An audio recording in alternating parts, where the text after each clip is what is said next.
지금 결선 투표 없이 곧바로 직진할 거다. 이게 한동훈 후보 진영에서는 그렇게 주장을 하는 것 같습니다. 뭐 어떻게 보세요? 퍼센테이지로?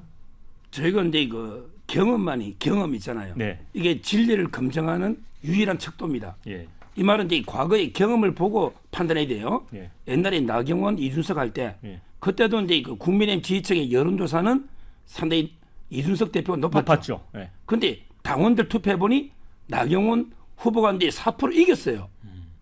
이게 경험이 알려주는 게 진리입니다. 네. 이 말은 지금 국민의힘의 지지층 여론조사에 아무 의미 없는, 저는 아무 의미 없다 봐요. 결국은 이게 저는 결선 투표 간다 봐요. 왜냐? 영남이에요. 영남의 당원 40은요, 아주 이게 좀 더 수도권보다 보수적이에요. 그 다음에 대통령 지지가 수도권보다 높아요.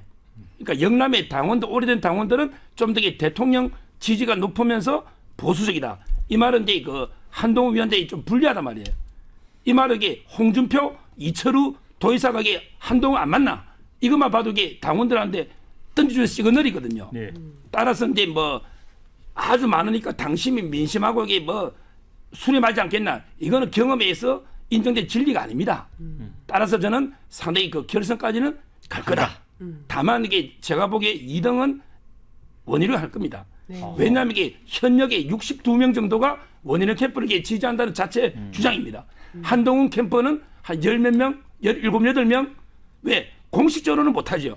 근데 심정적으로 이제 뭐 현역들이나 이게 움직임이 있잖아요. 대충 우리가 뭐 배현진, 박정우는 이쪽이고 인유아는 저쪽이 대충 알잖아요. 네. 이런 분석 보면 친윤 의원들이 원희룡 캠프 대거 가 있어요. 네. 이 말은 이게 조직표가 움직이면 저는 원희룡 2등, 나경원 3등으로 보고 아마 이게 결선 가서 3명이 단일해요. 원희룡, 나경원, 윤상현. 왜? 반한동훈으로 뭉칩니다. 이렇게 가보면 누가 이길지는 몰라요 지금. 제가 어쨌든 서 변호사님이 그 소정 변호사님이 이제 과거 데이터, 그다음에 나름대로 이제 지지하고 있는 현역 의원들의 비율 뭐 이런 거 따져가면서 2등은 원희룡이 할 거고 결선 투표 100% 간다. 네. 이런 거거든요. 서 변호사님 하도 저 얘기를 해가지고 저도 영남 지역 취재를 했습니다. 네. 네, 취재를 했더니 서 변호사님 얘기가 사실에 부합하지 않는다는 얘기를 많이 하고 있어요. 무슨 얘기를 하냐면 이게 홍준표 시장이나 이제 이철우 지사 같은 경우에는 홍준표 시장 하자니까 따라가는 거고, 뭐 본인 마음에는 어쨌든 대구하고 경북 통합도지사의 꿈을 갖고 있기 때문에 밀어줄 가능성이 있어서 뭐 이제 스탠스를 홍준표 시장하고 같이 한다고 하긴 하는데, 실제로 지방자치단체장들이 적극적으로 반한동훈 전선을 그어도 여론조사를 통해서 확인되는 것처럼 실제로 당원들 사이에서는 가장 얘기가 많이 나오는 게 뭐냐면, 첫 번째 우리는 지금 이재명과 붙어서 이길 사람이 누구냐, 그리고 지금 당대표도 중요하지만 차기 대권에서 국민의힘에게 희망을 줄 수 있는 후보가 누구냐, 이건 한동훈밖에 없는 거 아니냐. 그리고 둘째, 우리는 지금 싸움 따기 필요하다. 야당을 향해서 거칠게 싸워야 되는데 가장 잘 싸울 수 있는 후보는 한동훈이다. 이런 두 가지 판단을 한다는 거예요. 그래서 홍준표 시장이나 이철우 지사나 또 충남의 김태흠 지사나 이런 분들이 그렇게 반대하는데 이분들의 오다가 먹히지 않겠냐.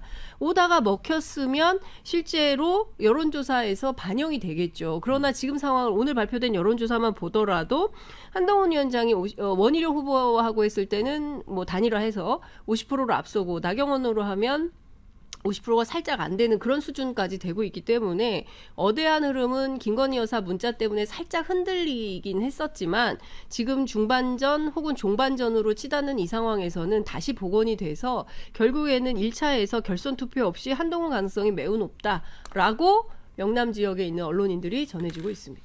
네, 두 분이 완전히 엇갈리는. 3등은 원희룡 후보가 할 가능성이 매우 높대요. 네. 그러면 정말 두 분이 완전히 엇갈리는 이제 분석을 해주셨는데, 자, 정광재 대변인. 네. 근데 사실 이제 한동훈 캠프에서는 전면적으로 이제 부인을 했지만, 네.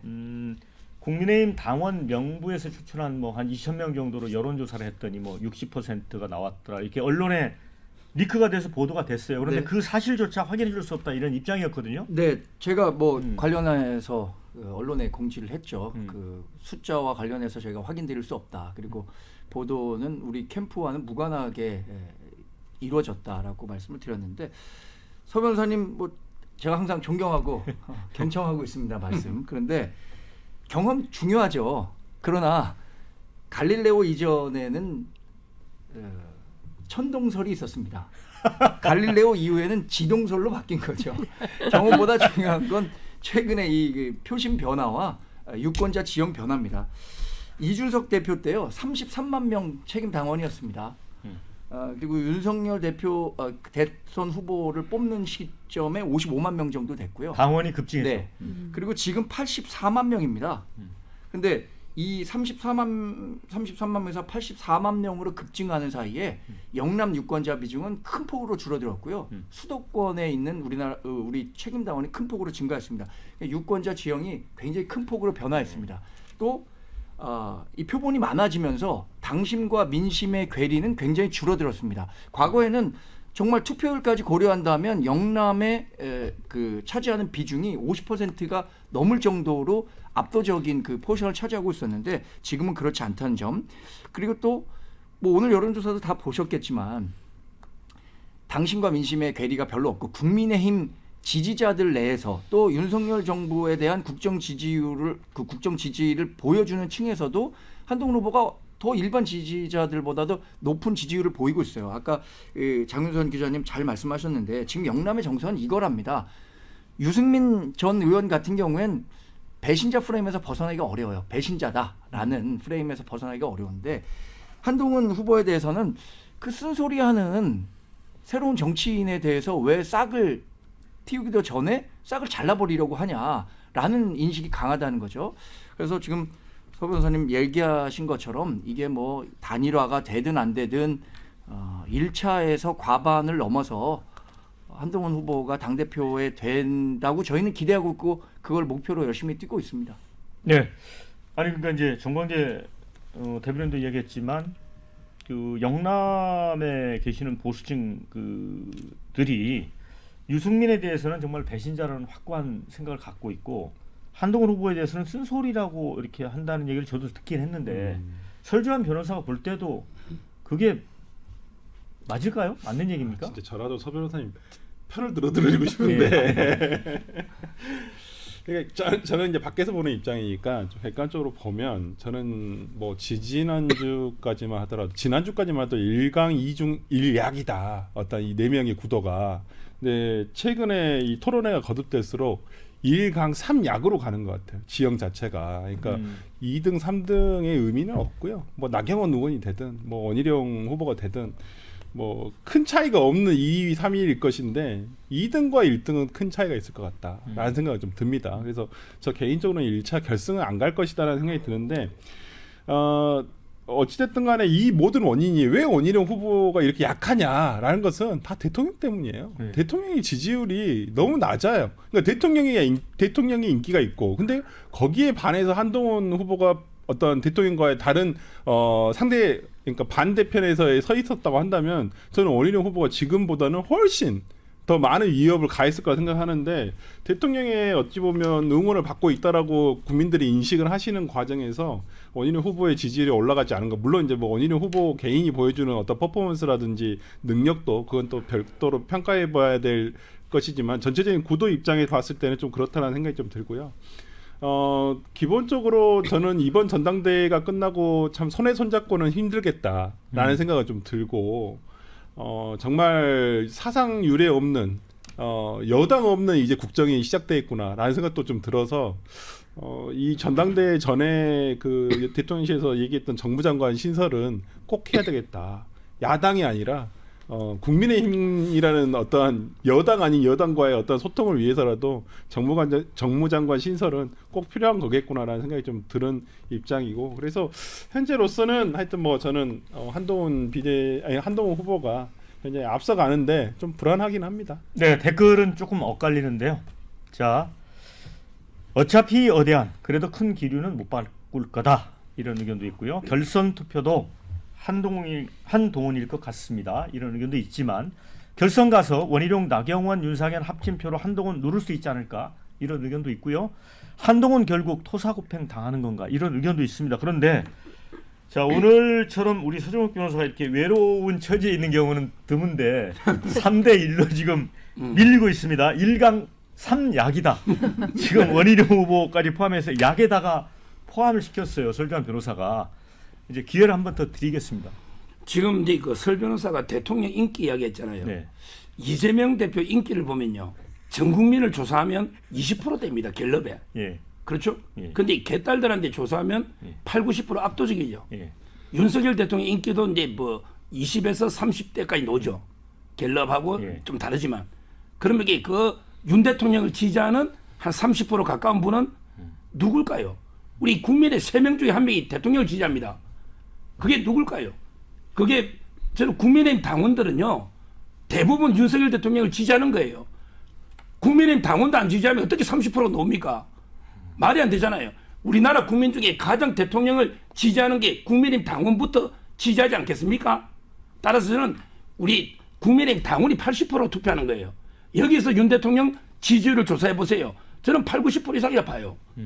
따라서 전체 국민에서 지지율이 낮다고 해서 국민의힘 당원도 낮다 이렇게 단정해서는 안 된다. 이 말씀을 드리는 거고요. 그다음에 그 수도권의 당원들은 투표율이 많이 낮다니까요. 왜?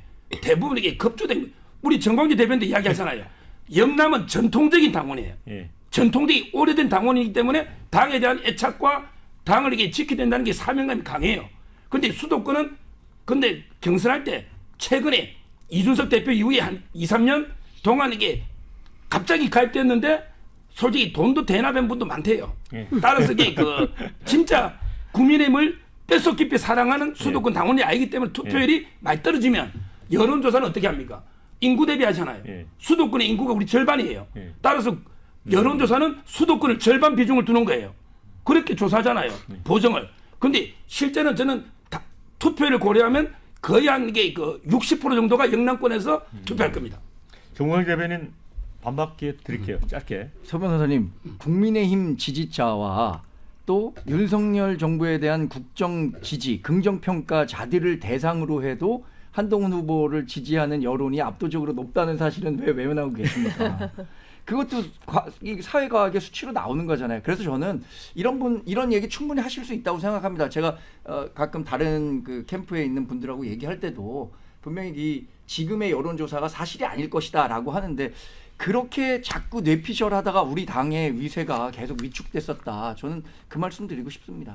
자, 장윤성 기자께는 네.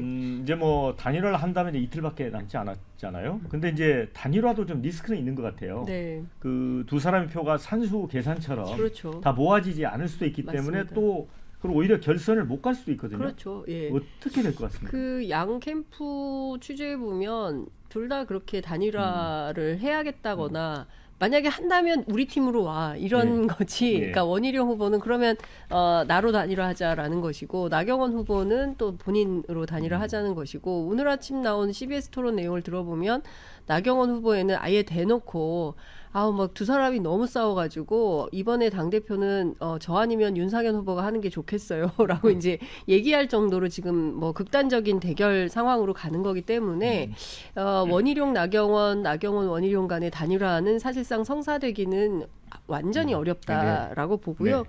그리고 저는 좀 덧붙여서 영남 지역과 60대 이상에서, 그러니까 특히 70대 이상의 지지율, 사실 두 개 굉장히 중요한 국민의힘의 견인차였는데 여기에서도 최근 여론 지형이 굉장히 많이 흔들리고 있고 부정평가가 올라가고 있어요. 거의 사실상 대통령은 30% 찍은 지가 언젠지 기억이 안 나요. 지난 4월 총선 이후로 단 한 번도 30% 돌파를 못하고 있는 지지율입니다. 20% 초반대를 유지하고 있기 때문에 대통령이 뭐 국민 셋 중에 하나는 윤석열 대통령을 지지한다? 이거는 좀 말이 안 된다 말씀드립니다. 네, 설전 변호사. 네. 지금 댓글에 이재명 잡을 사람은 그래도 한동훈이 적임자다. 이런 게 올라와 있습니다. 네. 그래서 아까 우리 장 기자님도 언급을 하신 바 있지만 결국은 이재명 대표가 대선 주자가 될 걸로 보고 대항마로서 한동훈 후보를 고르는 게 아니냐라는 그런 이제 분석과 전망이 있습니다. 그런데 자, 진보 진영이나 민주당 입장에서 보면 한동훈 후보가 대통령하고 쓴소리를 하면서 어떤 차별화를 하면서 국민의 지지를 얻게 되면 결국 이재명 후보에게 또 리스크가 되는 거 아니에요? 리스크요? 뭐 이재명 대표나 민주당 입장에서는 한동훈 후보가 대통령 후보가 되면 좋죠. 오히려 쉽다. 네. 검사 대통령을 2번 뽑겠어요? 국민들이? 아니 한 번을 특히나 같이 정치에 입문을 했고요. 그 다음에 거기서 분화가 돼서 나오신 분이에요. 물론 각을 세워서 독자적인 어떤 한동훈이라는 정치인으로서 입지를 다져갈 수도 있죠. 이번 당권을 가져감으로써도 뭐 그렇게 할 수도 있는데 그 기간이 너무 짧아요. 이제까지 우리가 정치 경험이 죄송합니다. 정치 경험이 없는 대통령을 2년 동안 바라보면서 어떤 걸 우리가 지금 느꼈나요? 이제 1년 좀 넘어가니까 벌써 레임덕이 오네 마네. 그리고 뭐 올해 10월이 이제 딱 임기 50%가 넘어가거든요. 근데 그 전에도 이미 레임덕에 대한 얘기가 많이 나오고 있고 뭐 탄핵을 하는 이게 탄핵의 일상화가 돼 버렸잖아요. 그러니까 글쎄요. 검사 출신 대통령을 두 번 연속 우리가 선택을 할 수 있을까? 그건 쉽지 않은 선택이라고 보고요. 네. 저는 아직 국민의힘에서는 오히려 한동훈 이번에 뭐 후보가 대표가 된다 손 치더라도 대선 후보는 한동훈 대표가 되지 않을 수도 있다라고 보입니다. 예, 저는 뭐 지금 뭐 오세훈 서울시장이라든지 뭐 홍준표 대구시장도 있고요. 뭐 기존에 많은 대권 주자들이 있기 때문에 저는 오히려 국민의힘에서 이제 대선 주자 경선을 할 때는 또 당원들이 전략적으로 판단하지 않을까라는 생각이 들어요. 지금은 선택지가 한동훈밖에는 없잖아요. 그렇기 때문에 저는 한동훈 대표를 지금 많이 지지하고 있다고 보지만 대선 때는 또 달라질 수 있다고 봅니다.